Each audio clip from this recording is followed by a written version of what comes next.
Hello, school board members, and thank you for being here. I am Sophia DeRango, and I teach a third grade class of 25 students at DeRango Elementary School, and I'm going to make a case for the school to implement a computer class.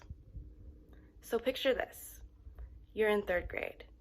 You're 7 years old, and you're starting to get a grasp on reading, but it's hard. There are so many words, stories, and facts that are all new to you. Your favorite subject is writing, but spelling is still tricky, and it's always tricky.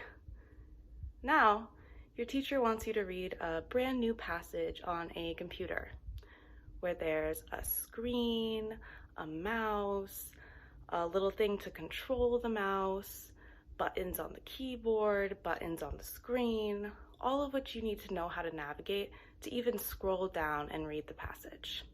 And after all of that, you need to type answers about the passage on the computer.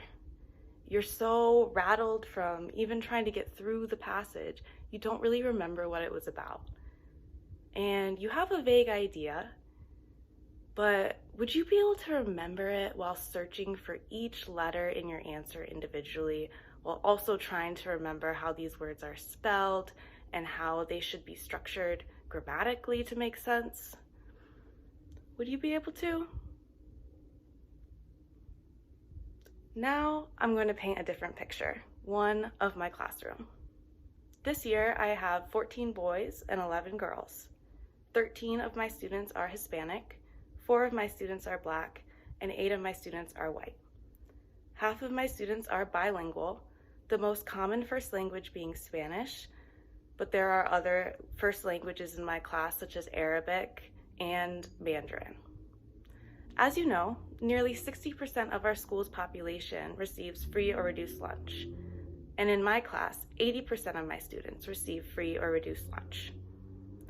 Because 2 years before these students came to my class, they did school on Zoom, my kids are struggling to engage with this online learning that is required as a part of the school's curriculum. My students are extremely smart and hardworking, and it is not their fault that the people in their life have yet to teach them how to type, how to search the web, basically how to use a computer as a tool, how to use a computer to its full potential. When I'm utilizing the online curriculum, it is clear who has their own computer at home and has been instructed on how to use it. A majority of my students who are bilingual and who receive free or reduced lunch cannot use a computer functionally. This causes so much frustration every day.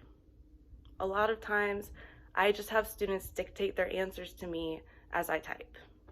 It is really hard for them to hold their thoughts in their heads long enough to be able to get it down on a computer, especially when they do not know how to use it. I believe in the positive impact of technology on learning. I'm grateful for the opportunity to use computers in my classroom. The fundamentals of computers and typing must be instructed explicitly to my students in order to create an equitable learning environment for them all. Even though technology is pervasive, it is not universally available. We should not take technology skills for granted. A computer class could bridge the divide between students who have their own computers at home and those who have never used one without an adult present. Thank you so much for hearing my case for a computer class for our elementary school, and I hope you will consider providing these students equitable opportunities with technology.